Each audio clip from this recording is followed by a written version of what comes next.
प्रिय मित्रों, CMPC YouTube channel पर आपका स्वागत, अभिनंदन। आज हम रीट 2012 वाला जो पेपर है उसके विज्ञान वाले पार्ट का एक ख़ास तौर से एनालिसिस करते हैं। और इसके अंदर जो 30 क्वेश्चन है, ये 30 क्वेश्चन कहाँ कहाँ से पूछे गए हैं, किस सब्जेक्ट यानी कि किस बुक से लिए हैं, और उस क्वेश्चन से जुड़ा कंटेंट कितना उसका विस्तार है, उस कंटेंट से जुड़ा सारा मैटर हम प्रिपेयर करते हैं। तो लीजिए हम रीट 2000 वाला पेपर लेते हैं, विज्ञान 30 क्वेश्चन। ये आपका रीट 2012 वाला सेकेंड लेवल का पेपर है। और इस पेपर में जो विज्ञान के क्वेश्चन है उन क्वेश्चन में हम स्टार्ट करते हैं क्वेश्चन नंबर 106। ये देखिए आप, यहाँ से आपके ये साइंस का पार्ट शुरू हो रहा है। Question number 106। क्वेश्चन नंबर 106 आपके क्या कह रहा है कि समुद्र की तलहटी में भारी मात्रा में जमा ईंधन को कहते हैं। अब आप देखिए, एक तो जब पेपर आप सोल्व करते हैं या कोई भी कंटेंट लेते हैं तो सिलेबस आप हमेशा अपने पास रखिए। ये आपका विज्ञान का लेवल 2 का सिलेबस है और इसके अंदर इसने ऊर्जा के परंपरागत, ये कार्य ऊर्जा और ऊर्जा के परंपरागत और वैकल्पिक स्रोत, इससे ये क्वेश्चन इसने पूछा है। तो क्वेश्चन इसमें दे रहा है कि समुद्र की तलहटी के अंदर भारी मात्रा में जमा ईंधन, फ्यूल को क्या कहते हैं।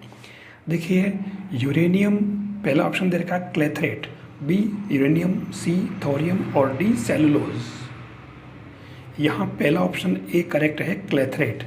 यूरेनियम भी है, थोरियम भी है, लेकिन ये जो आपके परमाणु ईंधन के रूप में काम आते हैं परमाणु भट्टियों में। और सेलुलोज जो है वो ईंधन तो है, लेकिन ये इतना वो वहाँ नहीं मिलता जहाँ ये बता रहा है। तो ये आपको कहीं पर भी कि ऊर्जा की परंपरागत और गैर परंपरागत जो ऊर्जा स्रोत है उस टॉपिक में आपको ये क्लेथरेट मिल जाएगा। ये अलग अलग नियोन क्लेथरेट है, अलग अलग क्लेथरेट के रूप में ये पाए जाते हैं। खास तौर से ये जो मतलब एक संकुल टाइप होते हैं, ध्यान रखना। तो ये ए ऑप्शन है।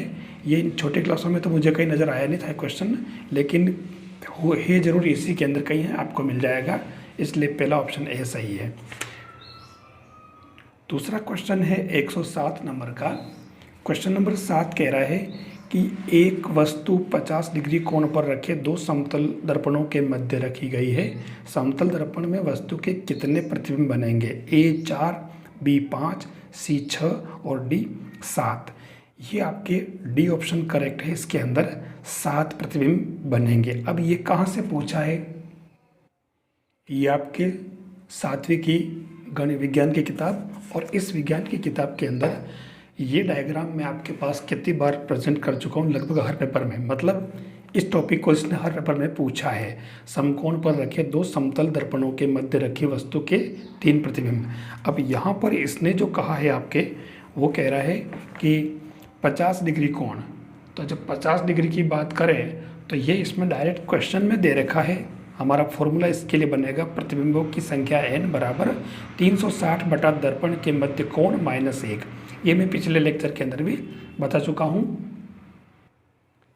और यहाँ इसने डायरेक्ट देखो 50 डिग्री देखा है। ये कह रहा कि यदि कोण का मान 50 डिग्री है तो 360 बटा दर्पण के मध्य कोण को इसने 50 से रख दिया और उसमें से -1 किया तो 6.2, यानी 6 पूरा पूरा आ रहा और ये ऊपर 0.2 आ रहा। इसका मतलब ये हुआ कि इसने ये कह दिया कि इसमें जिसका अगला पूर्णांक 7 है और अतः 50 डिग्री कोण पर प्रतिबिंबों की संख्या 7 होगी। मतलब ये ध्यान रखना आपको, ये डायरेक्ट मान रखा और जो पूर्णांक आ रहा तो अगला वाला पूर्णांक बेटे का ध्यान रखना, पॉइंट में आ रहा तो। इसके अलावा इन दोनों दर्पणों के मध्य कोण 0 हो, अर्थात दोनों समांतर रखें तो इनके मध्य रखी वस्तु के अनंत प्रतिबिंब बनेंगे। ये कुछ चीज़ें हमें ध्यान रखनी होगी, ये एक इम्पोर्टेंट पार्ट है। नेक्स्ट क्वेश्चन है 108 वाला। 27 किलोग्राम भार तुल्य होता है। ए 27 न्यूटन के, बी 9.8 न्यूटन के, सी 264.6 न्यूटन के और डी है 2700 न्यूटन के। तो देखिए ये क्वेश्चन भी पीछे वाले उसके अंदर भी मैं आपको करा चुका हूँ। ये जो 108 नंबर का क्वेश्चन है, आपको मैंने बताया कि जब कोई पिंड m मास का है तो और वो इस प्रकार से सस्पेंड कर रखा है, तो उस केस में इसका जो भार होता है वो F equal to M G होता है।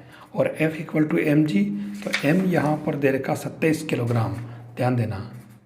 और g का जो मान होता है गुरुत्वीय त्वरण g 9.8 मीटर पर सेकेंड स्क्वायर। तो ये 9.8 अगर आप यहाँ पुट करें तो इससे आपके जो सही आंसर आएंगे वो सी वाला ऑप्शन 264.6 न्यूटन इसका सही आंसर होगा, 264.6 न्यूटन। नेक्स्ट क्वेश्चन कह रहा है कि खालिस्तान से अधिक प्रबलता का शोर मानव शरीर के लिए कष्टदायक है। अब क्योंकि ये शोर वाला और ध्वनि वाला पार्ट पूरा आपके सिलेबस में है, इसने यहाँ ऑप्शन दे रखा है ए 10 डेसिबल, बी 30 डेसिबल, सी 60 डेसिबल और डी 80 डेसिबल। आपको पता है कि 20 हर्ट्ज से 20,000 हर्ट्ज तक की ध्वनि हम सुन सकते हैं, लेकिन यहाँ आप देखिए ये जो टॉपिक दे रखा है इस बुक के अंदर, और ये मैं पहले बता चुका हूँ, ये 8वीं की बुक है आपके।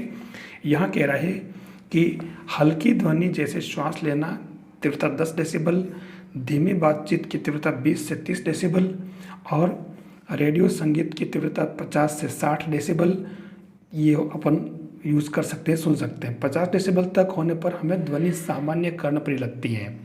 50 से 80 डेसिबल की ध्वनि भी हम सहन कर सकते हैं, जैसे हल्की यातायात वगैरह, लेकिन 80 डेसिबल से ऊपर की ध्वनि को असह्य माना जाता है। ये टॉपिक मैं पिछले उस लेक्चर के अंदर भी आपको बता चुका हूँ। यानी 80 डेसिबल से अगर ऊपर हुई तो वो फिर हमारे मतलब कितनी भी अच्छी होगी लेकिन वो हम नहीं सुन पाएंगे, असह्य मानी जाएगी।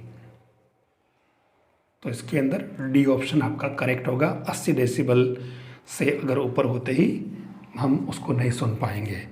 फिर आता है अगला टॉपिक 110वां क्वेश्चन, ठोस पदार्थों का वह गुण जिसमें ठोस पदार्थ बिना द्रव अवस्था में बदले सीधे गैसीय अवस्था में परिवर्तित हो जाते हैं। ऑप्शन ए है ऊर्ध्वपातन जिसको सब्लिमेशन कहते हैं, बी संघनन कंडेंसेशन, सी पिंडन यानी कि सॉलिडिफिकेशन और डी वेपोराइजेशन वाष्पन। तो इसमें से सही आंसर है आपका ए ऊर्ध्वपातन। सामान्यतया क्या होता है कि पदार्थ की जो ठोस अवस्था है अगर उसको आप गर्म करते हो तो वह द्रव में बदलता है, और द्रव को अगर और गर्म करते हो तो वो गैस में बदलता है। ये हम जानते हैं, एक प्रोसेस होता है। लेकिन कुछ पदार्थ ऐसे होते हैं जिनको गर्म करने पर सीधे वो गैसीय अवस्था में चले जाते हैं, और इसका जो उसमें जो कुछ उदाहरण है आपको अगर पता हो तो जैसे एक तो है कपूर हुआ, और या NH4Cl हुआ अमोनियम क्लोराइड जिसको नौसादर कहते हैं, नौसादर, ठीक है ना। तो ये ऐसे जो तत्व हैं, ऐसे पदार्थ हैं, ये बिना द्रव में बदले सीधे ही ठोस से गैस में बदल जाते हैं, और इस क्रिया को कहा जाता है ऊर्ध्वपातन, सब्लिमेशन। तो आपका सही आंसर इसके अंदर ये होगा। और ये जो क्वेश्चन आपके इस 7वीं क्लास की बुक में सारे टॉपिक आपको 6ठी 7वीं 8वीं की बुक से मिलेंगे, ध्यान रखना, बार बार कह रहा हूँ मैं, और वहीं से आपको पढ़ना है। ये इसने दिया है, ये ऊर्ध्वपातन, ये दे रखा सब्लिमेशन, ये ठोस को गर्म करने पर वाष्प में, ये दिया इसके अंदर के ठंडा, कुछ ठोस गर्म करने पर सीधे गैसीय अवस्था में बदल जाते हैं, और ठंडा करने पर पुनः बिना वाष्प में बदले द्रव में बदले ही ठोस अवस्था में आ जाते हैं। मतलब ये जो प्रक्रिया थी, वापस अगर इनको ठंडा करोगे तो भी सीधा यहाँ आएगा, ये यहाँ इसमें नहीं रहेगा, ठीक है। बीच वाले को ये पूरी तरह से छोड़ देगा, ये इसको यूज़ नहीं करता है। तो ये दे रखा आपके पास पूरा, और इसी क्रिया को ऊर्ध्वपातन कहते हैं। इसमें इसने जैसे नौसादर की बात की, नौसादर जिसको अपन कहते हैं NH4Cl, इसके अलावा कपूर भी इसके अंदर यही काम करता है, इसमें देने रखा है, लेकिन दोनों एग्जाम्पल आपको ध्यान में रखने हैं। पेपर का नेक्स्ट क्वेश्चन है 111 यानी कि 111वां, निम्नलिखित में से कौन सी गैस पौधा घर प्रभाव के लिए उत्तरदायी है। पौधा घर प्रभाव यानी कि ग्रीन हाउस इफेक्ट, है ना। तो इसके अंदर ए ऑप्शन दिया है CO2 carbon dioxide, B carbon monoxide यानी कि CO, सी वाला ऑक्सीजन O2 और डी वाला NO2। चारों ऑप्शन है, तो सही आंसर इसके अंदर है आपके CO2। ध्यान रखना, ये इसके अंदर पौधा घर प्रभाव के लिए उत्तरदायी है। ये आपके 8वीं क्लास की बुक है और इसके अंदर क्लियर लिखा है हरित गृह प्रभाव, पौधा घर प्रभाव या ग्रीन हाउस इफेक्ट। और ये लिखा है कि इस प्रभाव के लिए CO2 गैस उत्तरदायी है। साफ साफ लिखा है इस प्रभाव को हरित गृह प्रभाव कहते हैं और CO2 गैस उत्तरदायी है इसके लिए। एक बात और बताना चाहूँगा, इस पेज पर एक खास टॉपिक है जो मैंने पीछे वाले वीडियो के अंदर बताया था, अम्ल वर्षा। ध्यान रखना, अम्ल वर्षा का सीधा संबंध आपके किससे है, ये पहले मैंने इससे कर रखा है, संगमरमर कैंसर। यानी इसके अंदर क्या होता है कि जो विनाशकारी प्रभाव कहलाता है काफ़ी, नाइट्रोजन, सल्फर, कार्बन डाइऑक्साइड पानी से क्रिया करके नाइट्रस अम्ल, नाइट्रिक अम्ल, सल्फ्यूरस अम्ल, सल्फ्यूरिक अम्ल और कार्बनिक अम्ल बनाते हैं और इससे ये अम्ल वर्षा के रूप में पृथ्वी पर आते हैं। और ये इस पूरी घटना, इससे क्या कि जो ऐतिहासिक धरोहर होती है संगमरमर वगैरह, तो उनका संक्षरण हो जाता है और इस परिघटना को संगमरमर कैंसर भी कहते हैं। ये खास टॉपिक है, ध्यान रखना, आपको इसको याद रखना चाहिए। अम्ल वर्षा का सीधा संबंध किससे है, संगमरमर कैंसर से। अगला क्वेश्चन है, परमाणु की किसी कक्षा में अधिकतम इलेक्ट्रॉनों की संख्या ज्ञात की जाती है जहाँ n बराबर कक्षाओं की संख्या है। ए पहला ऑप्शन 2n द्वारा, बी 2n² द्वारा, सी 2n+1 द्वारा, डी n द्वारा। तो सही आंसर इसके अंदर बी है 2n²। अब आपको ये चीज़ भी बता देता हूँ मैं,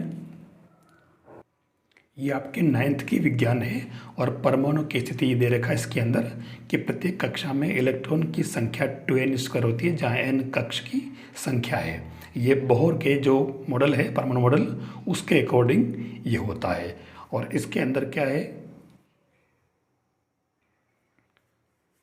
जो हम 2n² की बात कर रहे हैं उसके अंदर n तो पता होगी आपको कि n का मान 1, 2, 3 इस तरीके से चलता है और इसमें k, l, m, n जो कक्षाएं हैं ये कौन सी है, अगर आपको पता हो तो लिखा जाता है 1s2, 2s2, 2p6, 3s2, 3p6 इस तरीके से चलता है।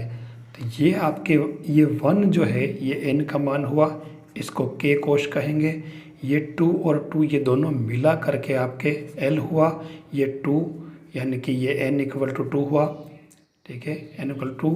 और ये 3, 3 चल रहा है तो k, l, m, तो ये यहाँ पर n = 3 यानी कि k कोश के लिए आपके n = 1, l कोश के लिए आपके n = 2, m कोश के लिए आपके n = 3, n कोश के लिए n = 4, ऐसे है चलेगा, ठीक है। आप किसी भी, आपने अक्सर पढ़ा होगा कि जैसे सोडियम होता है Na तो उसका विन्यास होता है 1s2, 2s2, 2p6 और 3s1।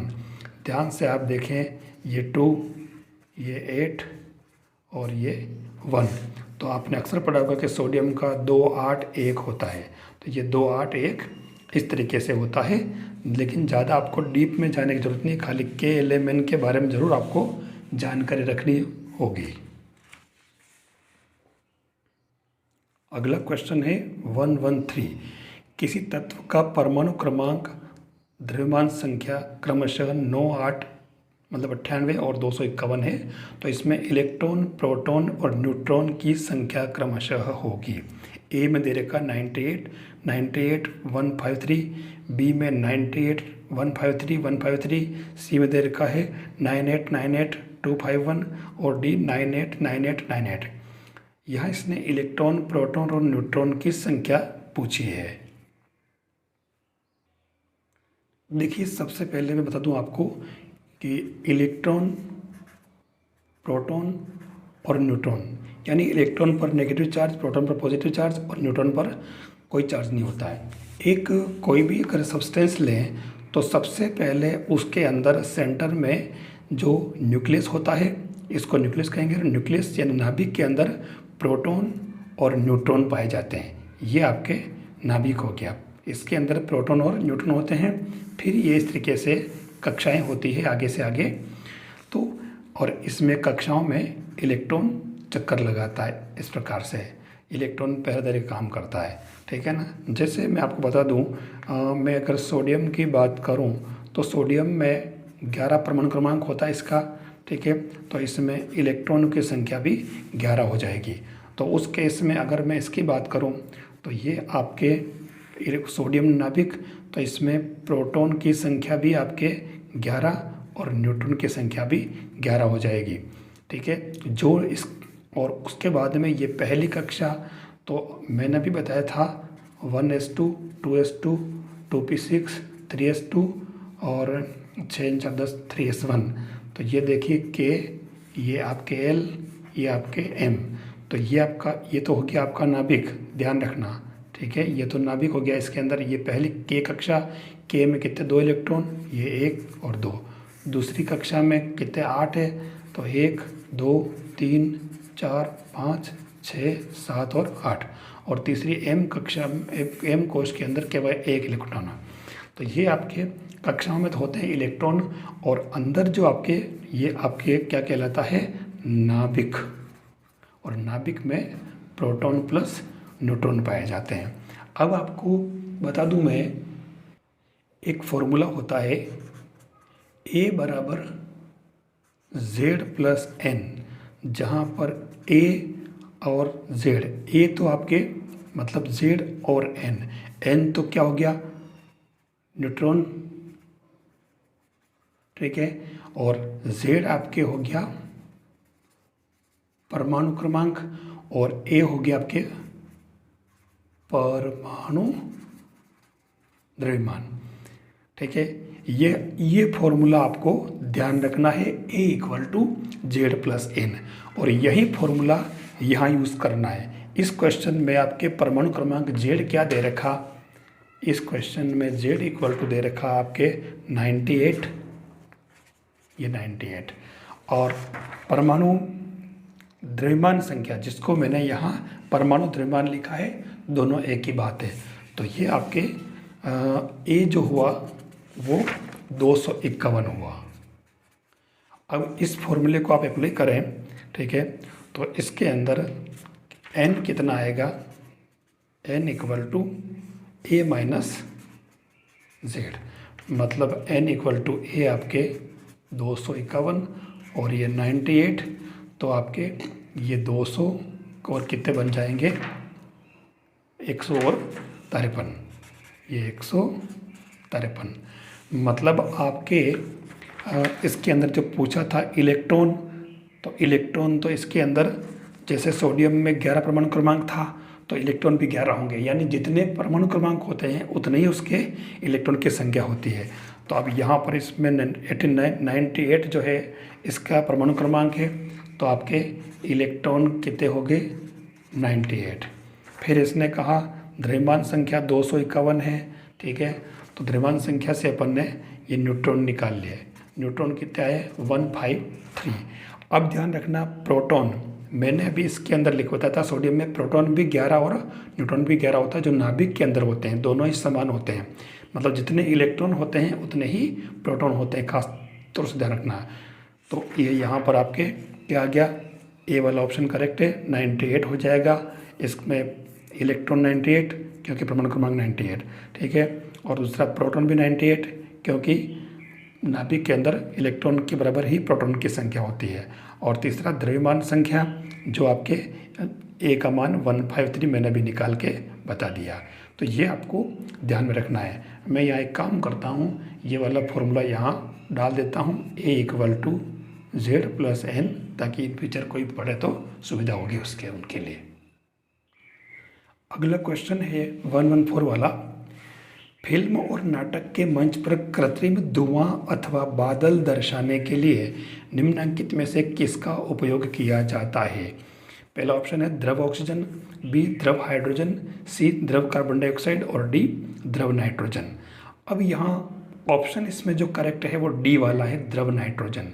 अब ये पता हमें कैसे करना है, देखिए पहली बात तो ये जो टॉपिक है इसके बारे में थोड़ी, ये प्रश्न कहाँ से पूछा है और सिलेबस में ऐसा कौन सा पार्ट था जहाँ से ये क्वेश्चन पूछा है। तो हम सिलेबस देखते हैं इसका, विज्ञान वाला।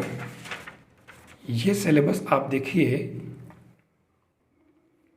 रासायनिक पदार्थ वाला पार्ट, ऑक्साइड्स, हरित गृह प्रभाव, वैश्विक तापमान, हाइड्रोकार्बन, अम्ल, क्षार, लवण और आगे क्या दे रखा है, ऑक्सीजन गैस, नाइट्रोजन गैस, फिर नाइट्रोजन चक्र, कोयला, पेट्रोलियम वगैरह दे रखा है।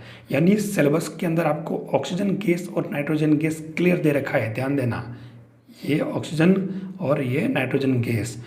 तो इसका मतलब इसने क्वेश्चन ये ऑक्सीजन और नाइट्रोजन में से लिया है। और यहाँ अगर ध्यान से देखो तो ये इसका मतलब पहला ऑप्शन ए द्रव ऑक्सीजन और डी जो द्रव नाइट्रोजन, इन दोनों में से एक ऑप्शन सही होगा। कार्बन डाइऑक्साइड और द्रव हाइड्रोजन हो नहीं सकता, ठीक है। अब इन दोनों के अंदर भी ऑक्सीजन गैस वहाँ पर अगर कृत्रिम धुआं उत्पन्न कर करेगा तो जी घबरा जाएगा वहाँ पर। तो यहाँ पर क्लियर दिख रहा है कि ये नाइट्रोजन गैस जो है वही इसके अंदर काम में ली जाएगी। ये भी आपको जहाँ पर नाइट्रोजन गैस बनाने की विधि और ऑक्सीजन गैस बनाने की विधि है उनमें मिलेगा। ये आपको 6ठी 7वीं 8वीं की बुक में कहीं नहीं मिलेगा ये प्रश्न। ये मतलब नाइट्रोजन और ऑक्सीजन दे दिया है तो ये आपको जहाँ भी बनाने की विधियाँ इनकी और इनके अनुप्रयोग जहाँ होंगे वहाँ से इसका आंसर मिलेगा। वैसे भी आपको पता है कि नाइट्रोजन जो है वायुमंडल में 78% होती है, ऑक्सीजन तो 21% ही होती है, ठीक है ना। तो इस लिहाज से भी हमारा ये जो है इसकी संभावना बढ़ जाती है। तो ये आपको ध्यान रखना होगा। नेक्स्ट क्वेश्चन जो लिया है इसने, ये 115 वाला, इसके अंदर इसने दिया है कि निम्नलिखित में से कौन सा सड़क उत्पाद बनाने में काम में लिया जाता है? कोक, बिटुमिनस, पैराफिन और नेप्थलीन। ध्यान से देखें इसके अंदर, और बता दो, पहले बता रहा हूँ मैं आपको, सही आंसर है इसका बी वाला, बिटुमिनस जो कोयला होता है वो काम में लिया जाता। अब ये क्वेश्चन इसने कहाँ से पूछा? पहली बात तो जो कोयला आपके उसके अंदर फ्यूल में दे रखा है सिलेबस में, आपको इसलिए करना ज़रूरी है। फिर ये आपके 8वीं क्लास की जो अभी वर्तमान में चल रही है विज्ञान की बुक, इसके अंदर पेज नंबर आपको बता दूं मैं 58 पेज पर देखें आप, अलग से लिखा इसने, आजकल पक्की सड़कों के निर्माण में कोलतार के स्थान पर पेट्रोलियम उत्पाद बिटुमेन का प्रयोग किया जाता है। साफ साफ लिखा है यहाँ पर, है ना, बिटुमेन का प्रयोग किया जाता है। इसके अलावा इस टेबल को देख लीजिए, पेट्रोलियम के विभिन्न संघटक और उनके उपयोग। तो ये 7वां टॉपिक दे रखा है, देखो सबका अलग अलग दे रखा उपयोग, और बिटुमेन पेंट और सड़क निर्माण में। तो क्लियर इसमें 8वीं की बुक से दे रखा है ये प्रश्न, आप आराम से कर सकते हो। अब इसके अंदर ये 116 से लेकर के और 100 बीच में 135 तक है। ये जो क्वेश्चन पेडागोजी के, जिसको मैं बाद में लेता हूँ, मैं डायरेक्ट वापस साइंस का जो क्वेश्चन है मैं उसी पे आ रहा हूँ। क्वेश्चन नंबर 136 इसमें दिया रेशेदार मूल का उदाहरण है, और इसमें ए ऑप्शन है सरसों, बी चना, सी मक्का और डी गाजर। सही ऑप्शन है इसके अंदर सी वाला, मक्का जो है वो रेशेदार मूल है, आपको ये याद रखना है। और ये क्लास 6ठी की जो बुक है उसके अंदर इसका आंसर दे रखा है। ये 6ठी क्लास की जो बुक है पुरानी वाली, जो मेरी फेवरेट बुक है, इस बुक के अंदर पेज नंबर 26 पर आप देखें, ये दे रखा है, तने के निचले भाग से अनेक रेशेदार मूल निकलती है और इसमें मुख्य मूल स्पष्ट दिखाई नहीं पड़ती। इस प्रकार की मूल को रेशेदार मूल या अपस्थानिक मूल कहते हैं, जिसमें मक्का, गेहूं, बाजरा, घास, गन्ना, इन सभी में रेशेदार मूल पाई जाती है। ये इसके अंदर ऑप्शन दे रखा सरसों और चना। तो ये सरसों और चना ऊपर इसके अंदर मूसला मूल में दे रखा है, सरसों चना, ठीक है। और रेशेदार मूल के अंदर आप देखो मक्का दे रखा है, ऑप्शन सही है। गाजर भी आपके इसी में आएगी, मूसला में। तो ये सी वाला ऑप्शन आपका करेक्ट है, मक्का जो है वो रेशेदार मूल का है। ये मक्का, गेहूं, बाजरा, घास, गन्ना, ये सभी रेशेदार मूल कहलाती है, ठीक है। इनकी सबकी रेशेदार मूल होती है, और सरसों और चना इनकी मूसला मूल होती है। क्वेश्चन नंबर 137 है, संक्रामक रोग हैजा होने का कारण है? ए क्लोस्ट्रीडियम टिटेनी, माइक्रोबैक्टीरियम ट्यूबरकुलोसिस, सी माइकोबैक्टीरियम लेप्री और डी विब्रियो कोलेरी। तो यहाँ पर सही ऑप्शन है विब्रियो कोलेरी, ये संक्रामक रोग हैजा के होने का कारण है।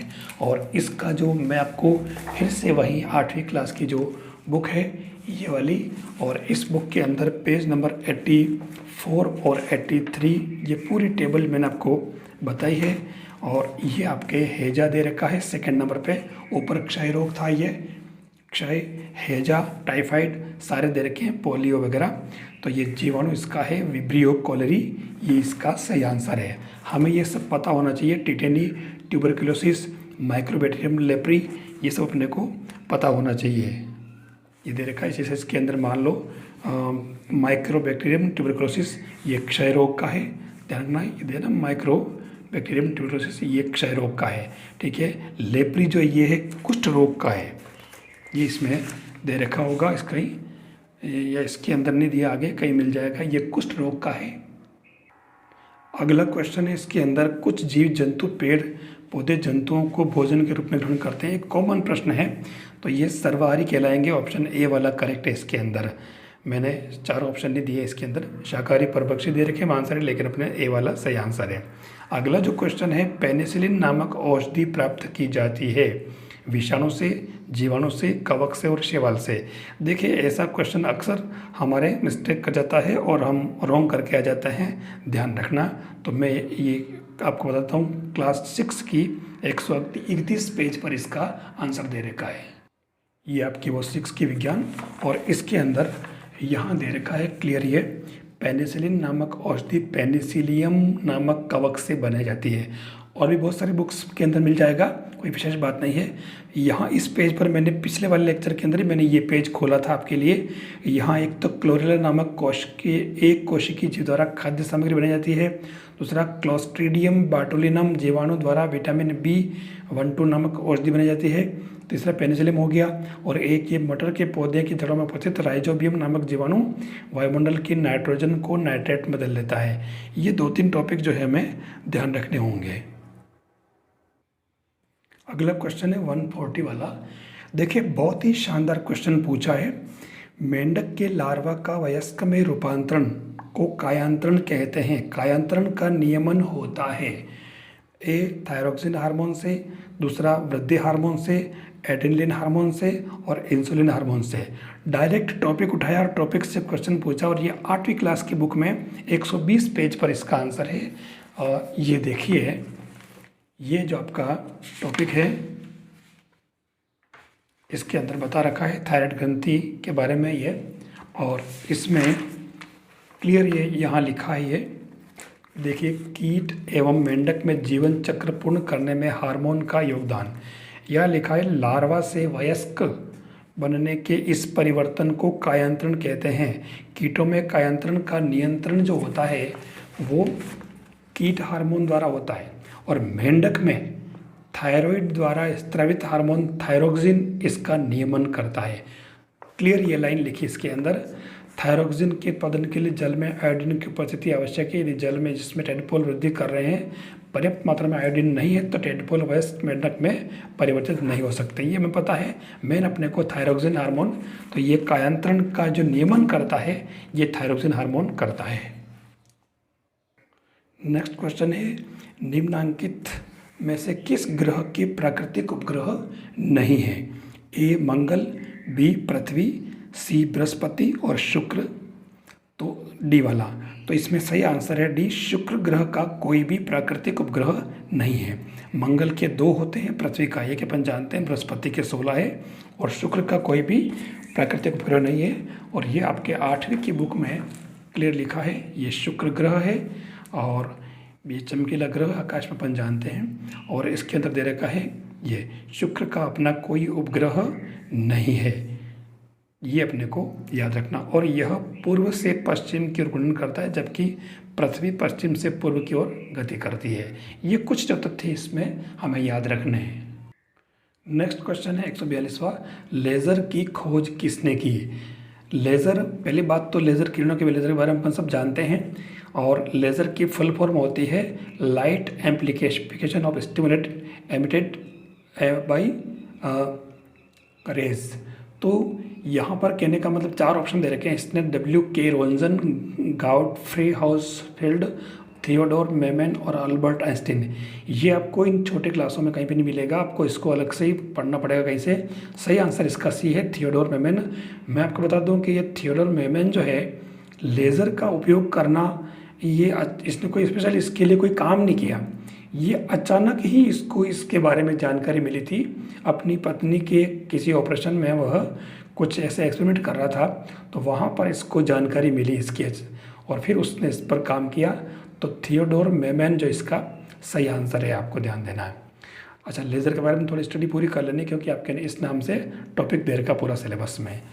अगला टॉपिक दे रखा है, निम्नांकित में से कौन सी धातु कमरे के ताप पर द्रव अवस्था में पाई जाती है। छोटे क्लासों में कहीं मिल जाएगा ये क्वेश्चन। इसमें ए सोडियम दे रखा है, बी मर्क्यूरी दे रखा है, सी सल्फर और डी थोरियम। तो अपन जानते हैं बी वाला ऑप्शन करेक्ट है। कमरे के ताप पर द्रव अवस्था में मरकरी होता है, पारा जिस ऊपर कहते हैं, Hg। फिर आता है अगला टॉपिक, अगला क्वेश्चन 144 वाला, थर्मोसेटिंग प्लास्टिक का उदाहरण पॉलीथीन, पीवीसी, मेलामाइन और पीईटी। आपको ये 8वीं की बुक के अंदर मिल जाएगा 37 पेज पर, और सही आंसर इसका है सी वाला मेलामाइन। ये आपके 8वीं की बुक है, थर्मोसेटिंग प्लास्टिक, और इसके उदाहरण हैं बेकेलाइट और मेलामाइन। ये आपको यहाँ से मिल जाएगा। यानी मैं इसलिए बता रहा हूँ कि बुक में कहाँ से क्या पढ़ना आपको पहले पता होना चाहिए। हर चीज़ आपको बुक से ही पढ़नी है, कोई गाइड वगैरह के चक्कर में नहीं पढ़ना है। इसमें डायरेक्ट बुक से क्वेश्चन उठाए हैं। ये मैं आपके हित के लिए बार बार प्रयास कर रहा हूँ, आप ध्यान दें और बुक को अच्छे तरीके से पढ़ें। मेलामाइन इसका थर्मोसेटिंग प्लास्टिक का एग्जाम्पल है। अगला क्वेश्चन है, कपास का बहुलक है। A cellulose, B rayon, C glucose और डी फ्रक्टोज। सही आंसर है आपके सेलुलोज, और ये मिला है 8वीं की बुक में इसी चैप्टर से जो मैंने अभी खोला है। ये संश्लेषित रेशर प्लास्टिक वाला, ये लिखा आप देखिए, बहुलक प्रकृति में पाए जाते हैं। उदाहरण के लिए कपास एक बहुलक है जो सेलुलोज कहलाता है। यानी कपास वास्तव में क्या है, सेलुलोज। सेलुलोज बड़ी संख्या में ग्लूकोज इकाइयों का द्वारा निर्मित होता है। तो सही आंसर आपके ये दे रखा है, इसके अंदर कपास अपने आप बहुलक है और यही एक सेलुलोज है। अब ये शिक्षण विधियों वाले प्रश्न आ गए हैं, तो देखिए मैं इनको भी ये ले रहा हूँ। अब यह 146वां क्वेश्चन है, विज्ञान नैसर्गिक वातावरण एवं हमारे अपने शरीर में घटित घटना और वृत्तांत का अनुसंधान एवं व्याख्या है। उपरोक्त विज्ञान की परिभाषा किसने दी। मैंने 2 जगह देखा, W.C. डैम्पियर है और एक जगह लिखा था अल्बर्ट आइंस्टीन। तो अब आपको इसको थोड़ा और सर्च करके देख लेना है कि इनमें से कौन सा सही है। और जब जहाँ कहीं किसी पर्टिकुलर क्वेश्चन को लेकर के हमें कभी भी किसी कम्पिटिटिव एग्जाम के अंदर नहीं बैठना चाहिए। अगर उसका आंसर नहीं मिल रहा है उसको छोड़ देना चाहिए। कंपटीशन एग्ज़ाम का जो स्ट्रेटेजी है वो यही कहती है। तो हमें थोड़ा स्कोर इस पर देख लेना है। जहाँ तक मेरा सही आंसर है इसके अंदर W.C. डैम्पियर है। आप इसको सही करेंगे, आपको सही आंसर ही मिलेगा। फिर भी आप इसको आप देख सकते हैं, मैं इसको अभी स्टार दे रहा हूँ। कभी कभी कुछ क्वेश्चन ऐसे पूछ ले जाते हैं, जैसे 147, विज्ञान शिक्षण में सुधार के लिए इंडियन पार्लियामेंट्री एवं साइंटिफिक कमेटी की स्थापना किसके द्वारा की गई। अब यहाँ जवाहरलाल नेहरू, लाल बहादुर शास्त्री, इंदिरा गांधी और मोरारजी देसाई, ऐसे क्वेश्चन किसी बुक्स में नहीं मिलते, हमें केवल अपडेट रहना पड़ता है। और उसी से अब ये उस भारत सरकार के जो टेक्निकल जो मंत्रालय है उससे लिया गया है। तो ये ए वाला सही है, जवाहरलाल नेहरू ने कहा है। लेकिन ऐसे क्वेश्चन जनरली कम ही पूछे जाते हैं, फिर भी हमें अपडेट रहना चाहिए। अगला क्वेश्चन है, वर्तमान तकनीकी युग में निम्नलिखित में से कौन सी प्रविधि विज्ञान शिक्षण के लिए उपयोग की जाती है। अब ऐसे क्वेश्चन में कहीं दिक्कत नहीं, योजनाबद्ध अनुदेशन, दल शिक्षण, कंप्यूटर सहायतित और शिक्षण, और इनमें से सभी। आप देखें सी वाला ही, क्योंकि हमारा टॉपिक है पूरा शिक्षण विधियों में कंप्यूटर असिस्टेड टीचिंग, इसके बिना विज्ञान शिक्षण नहीं हो सकता है। इसलिए अभी जो ICT लैब में, जो हर स्कूल के अंदर ICT लैब के अंदर इस टॉपिक पर ही टीचिंग चलती है। फिर अगला जो टॉपिक है वो है निम्नलिखित, अगला क्वेश्चन, निम्नलिखित में से कौन सा पद गत्यात्मक उद्देश्य के अंतर्गत आता है।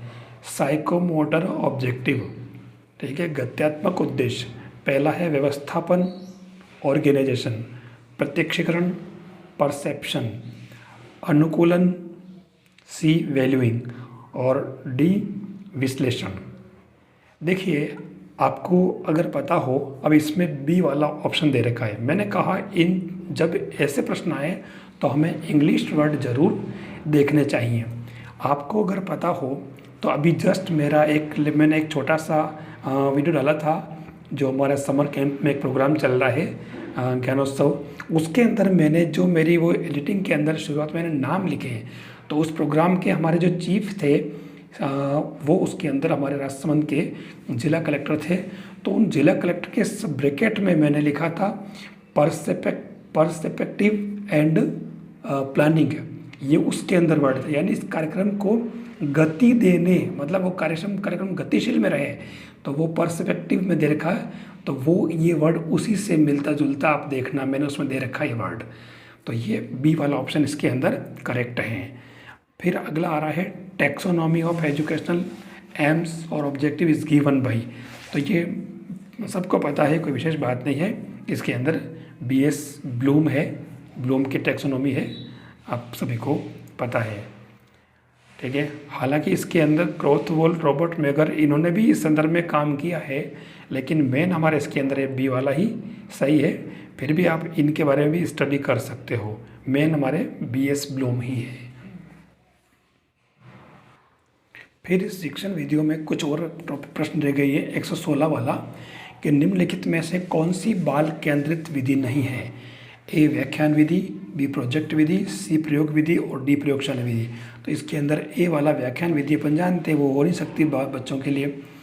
D निम्न अगला वाला दे रहा है 117 वाला, इसके अंदर D वाला सही, ये अपन जानते हैं। पहले प्रोजेक्ट मेथड की बात कर रही है कि प्रोजेक्ट पद्धति है का दोष नहीं है, तो वास्तविक जीवन से संबंधित, तो ये वास्तविक जीवन से संबंधित है और इसको इसने दोष के अंदर मान लिया है, तो ये डी वाला इसके अंदर करेक्ट है, ये इसके अंदर नहीं है ना, दोष नहीं हो सकता। और 118 प्रयोजना विधि में कितने मुख्य सोपान होते हैं? तो इसके अंदर फिक्स होते हैं, ध्यान रखना भी 4 सोपान जो आपने उसके अंदर पढ़ रखे हैं। तो ये इस तरीके से ये विज्ञान का 2012 वाला पेपर कंप्लीट हुआ। मैंने हर टॉपिक को कहाँ से पूछा और उस टॉपिक के बारे में और क्या क्या चीज़ें हो सकती है, मैंने सभी लेने का प्रयास किया।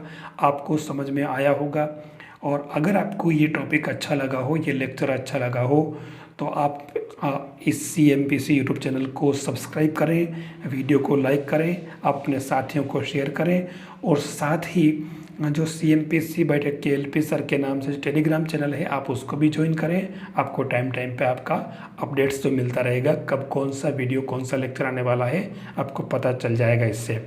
देखिए एक बात बता दूँ, मैंने एक टॉपिक अभी वाले मैं दावे से कह सकता हूँ, जिन स्टूडेंट्स ने, जिन मेरे साथियों ने ये लेक्चर अगर देखे हैं, ये लेक्चर समझे हैं, मेरी गारंटी मैं दावे से कह सकता हूँ, मैं ये कोई मेरे चैनल को प्रमोट करने के लिए मैं नहीं कह रहा हूँ, कोई फ़र्क नहीं पड़ता है मेरे लिए इन चीज़ों का, क्योंकि उस प्रमोशन से और मेरे मेहनत में काफ़ी गैप है। प्रमोशन से जो एक आनंद मिलता है उससे कई गुना मुझे मेहनत इस वीडियो को बनाने में लग रही है।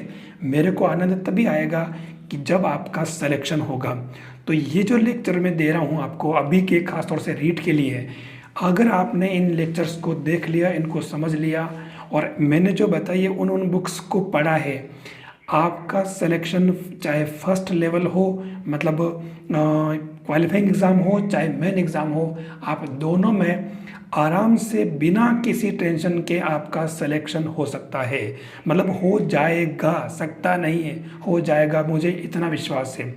अच्छा, ऐसा नहीं है कि मैंने कोई पेपर देख लिया, ऐसा कुछ नहीं, ये मेरे में अनुभव के आधार बता रहा हूँ, क्योंकि सिलेबस में टॉपिक टू टॉपिक चलने और फिर इन पेपर में किस तरीके के क्वेश्चन पूछें, थोड़ा सा पेपर का लेवल, जो क्वेश्चन का लेवल है वो बढ़कर आएगा।